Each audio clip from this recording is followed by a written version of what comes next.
Hello friends, આજનો topic છે evolution. માણસની ઉત્પત્તિ થઈ એ પહેલાં પૃથ્વી ઉપર ડાયનાસોરનું રાજ ચાલતું હતું. ચારો તરફ બસ ડાયનાસોર હતા. આજથી કરોડો વર્ષ પહેલાં ડાયનાસોર અસ્તિત્વમાં હતા અને એમણે બહુ વર્ષો સુધી રાજ કર્યું. ડાયનાસોર અચાનક પૃથ્વી પરથી નાશપ્રાય થઈ ગયા, મરી ગયા બધા ડાયનાસોર. ડાયનાસોર જેવા એમનું અસ્તિત્વ પૂરું થયું ડાયનાસોરનું, એટલે જે નાના નાના મેમલ્સ હતા, એટલે 4 પગવાળા પ્રાણીઓ, એ બધા અસ્તિત્વમાં આવ્યા અને એમણે ઇવોલ્યુશન કર્યું. ઇવોલ્યુશન એટલે ઉત્ક્રાંતિ. ત્યારથી પછી ઉત્ક્રાંતિની શરૂઆત થઈ. એટલે અસ્તિત્વ ટકાવી રાખવા માટે દરેક પ્રાણીઓ ઝઝૂમ્યા, એ લોકો સર્વાઈવ થયા. હવે ત્યારથી ઇવોલ્યુશનનો યુગ આવ્યો. નાના નાના પ્રાણીઓ હતા એ પછી કદમાં મોટા થયા.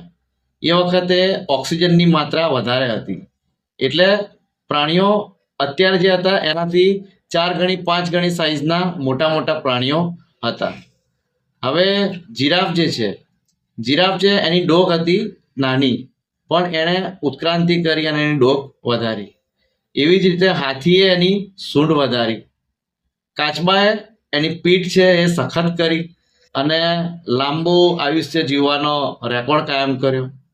માણસે શું કર્યું? માણસે એની બુદ્ધિ વિકસાવી.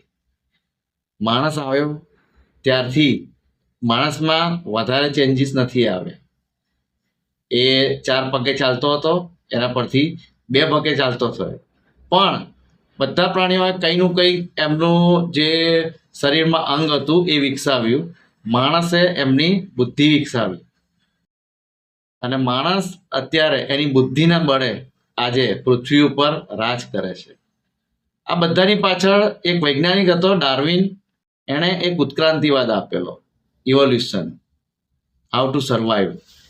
એટલે ડાર્વિનના ઉત્ક્રાંતિવાદ પ્રમાણે જે લોકો પૃથ્વી ઉપર એમનું અસ્તિત્વ ટકાવી રાખવું હોય એમણે સતત ઝઝૂમવું પડે છે. એમણે પોતાની જાતને એવી રીતે ડેવલપ કરવી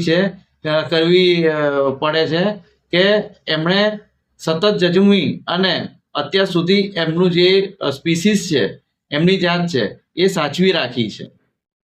એવી જ રીતે માણસે એની બુદ્ધિ વિકસાવી.